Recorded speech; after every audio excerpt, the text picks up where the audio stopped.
Sebanyak 250 pedagang di Pasar Cekeng Kasuara, Kelurahan Tanah Kongkong, Kecamatan Ujung Bulu, Kabupaten Bulukumba, Sulawesi Selatan, menolak dipindahkan ke Pasar Sentral Bulukumba. Penolakan tersebut disampaikan melalui aksi unjuk rasa yang digelar di Pertigaan Teko pada Senin, 7 Juli 2025, pagi. Selain berunjuk rasa, para pedagang juga melakukan pemblokiran jalan poros Cekeng Kasuara menuju Kecamatan Kindang sekitar pukul 9 hingga pukul 10 WITA. Akibat aksi tersebut, arus lalu lintas dari Bulukumba menuju Kindang dan dari arah Kabupaten Bantaeng ke Bulukumba mengalami kemacetan total selama 1 jam.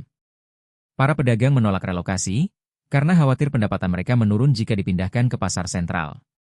Selain itu, mereka menilai belum ada kejelasan mengenai lapak dagang dan sosialisasi dari pemerintah. Kami menolak karena pendapatan kami jika pindah ke pasar sentral Bulukumba akan berpengaruh, kata Ernawati, salah seorang pedagang.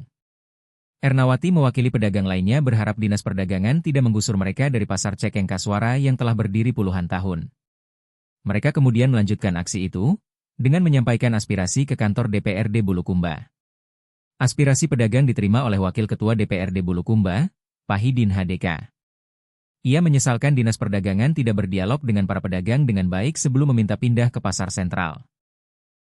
Siang, menunggu Pak Bupati duduk di tengah jalan, Pak berpanas-panasan.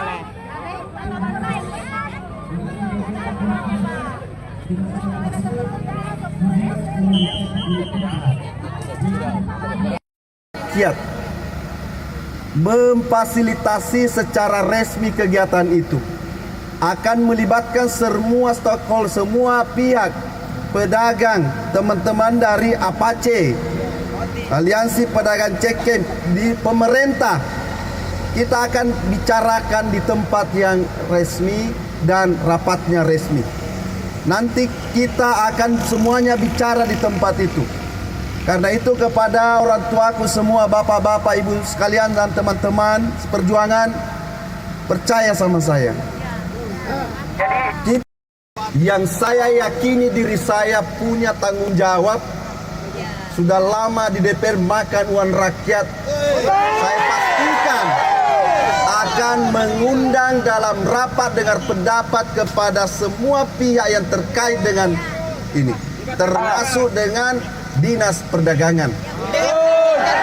Dan insya Allah melibatkan pedagang dan teman-teman dari APACE, Aliansi Pedagang Cekeng. Setuju? Kami mendengar suara rakyat. Oleh karena itu, kita akan mendengarkan secara seksama apa yang terjadi ini telah dilakukan secara baik oleh pemerintah atau tidak. Nah, itu kita mau dengarkan. Dikali 3.000 per hari dipungut biaya retribusinya. Baik, lalu kami akan tindak lanjuti untuk memanggil Dinas Perdagangan. Itu yang perlu menjadi catatan. Insya Allah dalam waktu dekat kami akan memanggil. Kenapa tidak? Jangan karena persoalan. Download Tribun X sekarang, menghadirkan lokal menjadi Indonesia.